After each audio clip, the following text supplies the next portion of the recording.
Hey guys, this is Hey guys, this is part 2. This is gonna be questions related to my business. So, hope you enjoy. I don't really care if you don't though. The first question is, what made you want to become a chiropractor? So I went to a really good chiropractor growing up and I kind of picked his brain the whole time, fell in love with it, and I just kind of always knew I was gonna be good at it. I've always been good with my hands and I've in love with the human body and how it works, so kind of just made sense. I just felt like I was going to be good at it. How long were you in school for chiropractic? Chiro is about 3.5 years. We do 10 trimesters, 15-week trimesters. So you're in school all year round for about 3.5 years. It takes you a little bit to get your license as well. And that's after undergrad. That's after 4 years of undergrad. Do you get adjusted too? I get adjusted as much as I can, yeah. Can you give the pros and cons of getting adjusted? Pros is you release tension, it feels really good. Cons is, sometimes it can make certain areas a little bit too loose. What was the weirdest or most awkward experience you ever had with a client? Someone farted. It was funny though, I made it funny. We both had a nice little laugh. It doesn't happen as much as you think. I've definitely farted being adjusted. And giving adjustments too. Sometimes you kind of have to slam it down. The few times that I farted, I made it really funny and awkward, so it was cool. We basically became best friends. It was one of those ones that didn't smell though, so I got pretty lucky. How often do people get their backs and hips cracked? It just depends on the person. I like to tell my patients to come back whenever they feel like they're tense. There's tension built up in their spine, they're starting to get stiff, they're starting to get headaches and stuff like that. That's when I want to see you. A lot of people come in like once a month, once every 2 months, once every 3 months. You kind of just find the right rhythm for you. Have you wanted to be a chiropractor since you were young? If not, what other career path would you be in right now? When I was young, I wanted to be an astronaut. I think if I didn't choose chiro, I'd probably be in finance. How old were you when you started being a chiropractor? I got my license when I was 26. Yeah, I was 26 and now I'm 28. So it's been a couple years. Was I 26? Yeah, I was 26. Where did you go to college? The University of California, Riverside. My boys. Phi Kappa Sigma. I got a neuroscience degree there for 4 years, and then after that I went to chiro school. Where did you go to chiro school? Chiro school is Southern California University of Health Sciences. It's in Whittier in California. It's the only one in SoCal. They say it's LA, but it's not really LA. Any stretches for bad posture? I feel like a hump is starting to form on my back and neck. Yeah, so if you got the hump in the back, it's because two things. One, your neck is probably too loose because you crack it too much. And two, your neck is probably too far forward. Try to keep your chin back and try to avoid cracking your neck more than a couple times a day. But getting that lower neck spot adjusted by a chiropractor is money. I do it all the time, but just try to keep your chin back when you're sitting at a desk or anything like that, looking at your phone, try to keep your chin back. Not a question, but you should IG live stream treatments if the person is happy to. Yeah, so we do that sometimes on TikTok, actually. It's just kind of hard. I like to have like a personal, private treatment with my patients. Yeah, it's hard to set those up sometimes because my patients come in, they have pain. They're in pain, and I don't want to just be like, hey, do you want to broadcast this over the whole world? No. I mean, some chiros do that, and that's fine, but I don't really like doing that too much. We do Q&As on there, though. We do Q&As on TikTok Live, yeah. And then every now and then we'll have like an adjustment party. So you guys should totally check that out. Maybe we'll do Instagram, who knows? Not me, because I don't know. How did you start your business a few months out of grad school? Man, yeah, it was scary, but I kind of knew my philosophy and I believed in myself. I believed in my skills, believed in my knowledge, and I kind of just went for it. The biggest thing for me was, well, one, I have a really hard work ethic, so I'm not going to stop until I'm successful. And two, I hired a business coach. It really helped. So I would totally recommend hiring a business coach if you're having trouble with that. It really helps. I've seen face adjustments. Do you do that? Face adjustments. No. Now that you opened your own practice, what's next? What's next? I mean, we're just gonna keep going, I guess, but I do want to travel and use my platform to adjust people in different countries and hopefully expand the business, get other chiropractors in here, teach them my philosophy, and hopefully spread what I do elsewhere. What makes you different from other chiropractors? So I treat you for 30 minutes and I listen to you. I'm gonna treat you not the same every time. I'm gonna try to do things different. That's kind of how I made my practice, you know? All I do is go up and down your spine and I take tension out.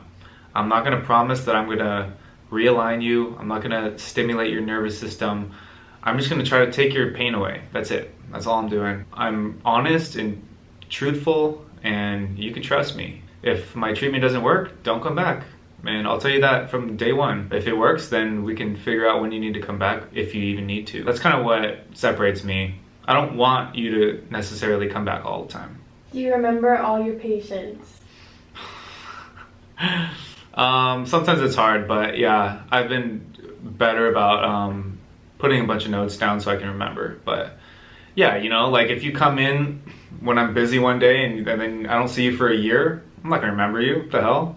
Kidding me? How much do you earn? Let's just say if you're a chiropractor who either wants to start your own business or work for someone else, in my first year, I more than quadrupled what you would make as an associate. Let's just say that. What is the quickest way to reduce lower back pain? The quickest way to reduce lower back pain. There's so much involved, but adjustments help.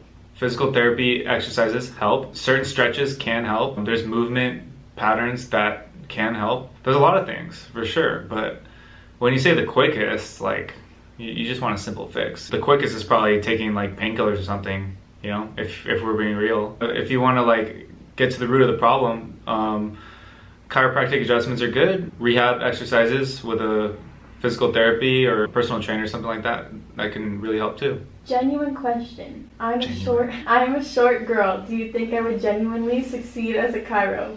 So genuine. I'm gonna get bashed for this, but no. If you want to do the type of treatment that I do, you probably won't succeed. There are outliers and there are amazing short females who succeed for sure, and they're badasses. I saw a lot of people graduate in my school and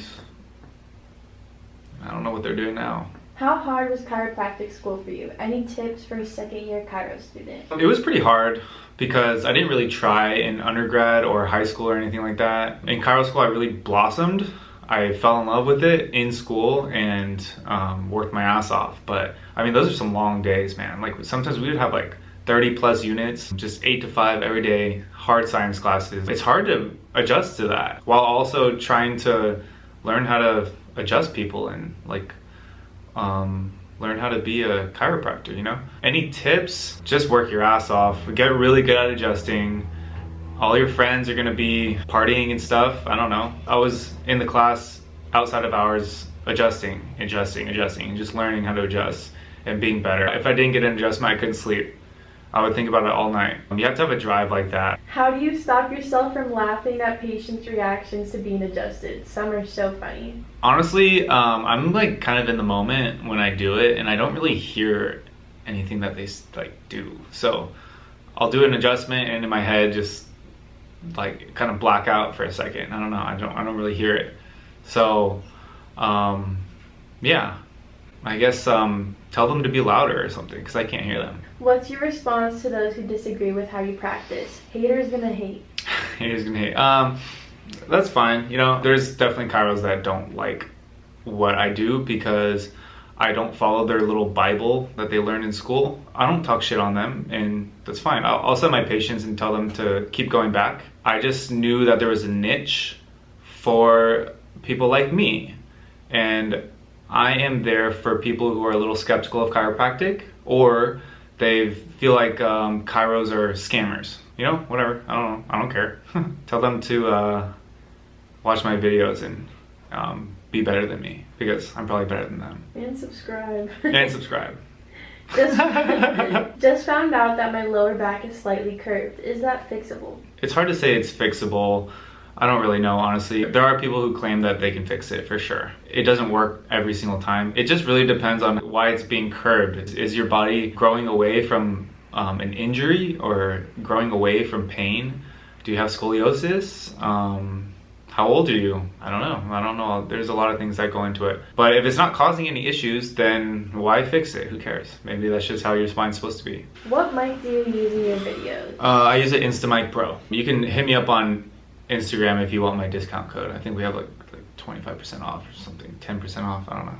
What does it mean when you get a lot of popping in your hip? It doesn't hurt, it's just weird. It's just weird. Popping in your hip, if it's like the front of your hip, is usually snapping rather than popping. It's usually a sign of instability in your hip, instability. So maybe some of the structures in there are a little bit too stretched out, and when you kind of move your leg around, those structures will kind of snap over the bones. You really want to teach your hip how to be stable and strengthen certain areas around there. That's the best. But just look it up on YouTube.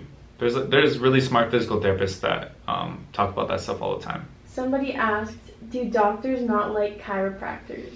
Yeah, apparently doctors don't like chiropractors, but that's fine. I don't really care. There's a lot of chiropractors that screwed up for all of us, and that's what I'm trying to change. There's a lot of chiropractors who are trying to do too much, and they think they have all these powers and stuff. But I'm just you want your back cracked? Come into me. Am I gonna cure your cancer? No. Go away. Last question is, what's the best part of your work? Honestly, just meeting so many different people and just really finding a friendship out of it. People come into me with problems and they trust me, and that's like the coolest part. Like, I can tell them to go to physical therapy, I can tell them to go see their general practitioner, and they trust me. And a couple months later, they'll send their daughter in, or their mom, or their dad. Yeah, it's just really cool. Trying to be as honest as I can, and knowing my limits, and knowing what I'm good at, and yeah, I don't know, meeting people. Okay, people, thanks for watching. What do I keep doing? What am I doing? Okay, click the like and subscribe button, please. And yeah, love you. Thanks for making it this far. Bye. Bye. What the fuck? Someone said step on me. What the hell? That's awesome. Should I do it? Step on them? Yeah.